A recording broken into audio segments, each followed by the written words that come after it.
Welcome to DEMOCREPUBLIX, where we cover the real news that matters to we the people. Once again this year, we are hearing talk of a hidden majority that can only be mobilized by a candidate who offers a radical agenda.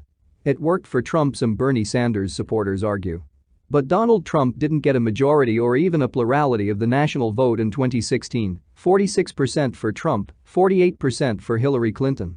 Trump won by the rules, specifically, the Electoral College rules. He won narrow plurality victories in states he needed to win, like Pennsylvania and Michigan, while a lot of Clinton votes were wasted in blue states like California, which she carried by more than 4 million votes, 61.5%.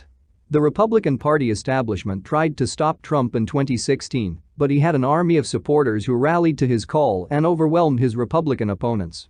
That army was and still is Trump's base. The conservative favorite in 2016, the hapless Senator Ted Cruz, R. Texas, could not compete with a popular television celebrity like Trump. Does Senator Bernie Sanders, IVT, have an army? You bet he does. It's an internet army, dominated by young web-savvy voters.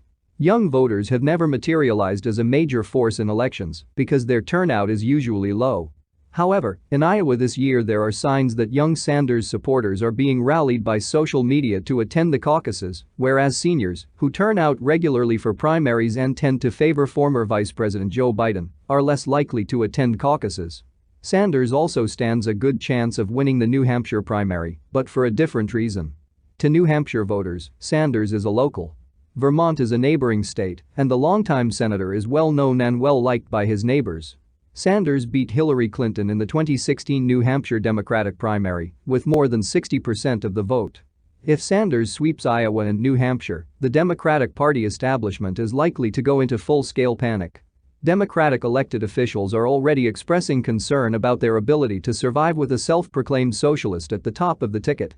A Stop Sanders movement is likely to emerge.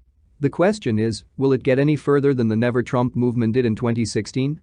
Some Democratic strategists believe they have a failsafe. Superdelegates. Those are some 766 National Committee members, elected officials and party luminaries who can cast ballots at the Democratic National Convention, about 16% of the total ballots. Superdelegates represent the Democratic establishment Sanders rails against. In 2016, the superdelegates favored Hillary Clinton over Sanders by better than 10-1. In 2018, under pressure from Sanders supporters, the Democratic National Committee changed the rules to ban superdelegates from voting on the first convention ballot. Only pledged delegates, those chosen by the people in primaries and caucuses, get to vote on the first ballot. If no candidate wins a majority on the first ballot, superdelegates can vote on the second ballot.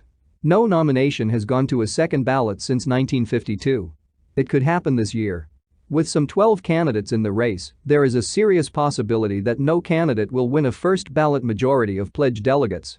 One of Sanders' advantages in the race is that he dominates the liberal wing of the party, while his more moderate opponents remain divided among several contenders, principally Biden, former New York City Mayor Michael Bloomberg, former South Bend, Indiana, Mayor Pete Buttigieg, and Minnesota Senator Amy Klobuchar. Happiness in politics is a divided opposition. It would be crazy for anxious Democrats to rely on superdelegates to save them. Imagine what would happen if Sanders won the largest number of primary votes, but the superdelegates decide he's too risky and throw their support behind a more moderate alternative who got fewer popular votes. The process would immediately be tainted as undemocratic. It would split the party wide open. The nomination would not be worth much. In reality, the superdelegates have no choice but to validate the popular vote. The only path open to Democrats who are worried about a Sanders candidacy is to rally behind another candidate, an alternative to Sanders who can rally popular support by running as someone more likely to get elected. Exactly what conservatives tried and failed to do in the 2016 Republican race.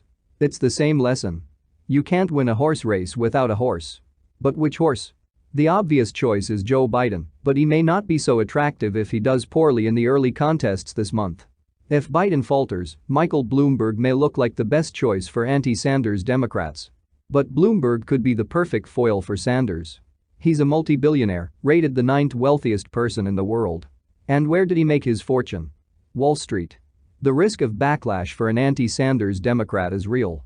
A Democratic super PAC was about to run an anti-Sanders attack ad in Iowa, but Sanders beat them to the punch. He posted a video to his supporters, arguing that the big money interests are now running ads against us in Iowa. The billionaire class is getting nervous. As a result, the Sanders campaign raised over $1 million in one day. Let us know what you think about the article. Leave your comments down below. Like, share and subscribe. And check out DEMOCREPUBLIX.com for the latest in news. Until next time. We live in a really nightmare.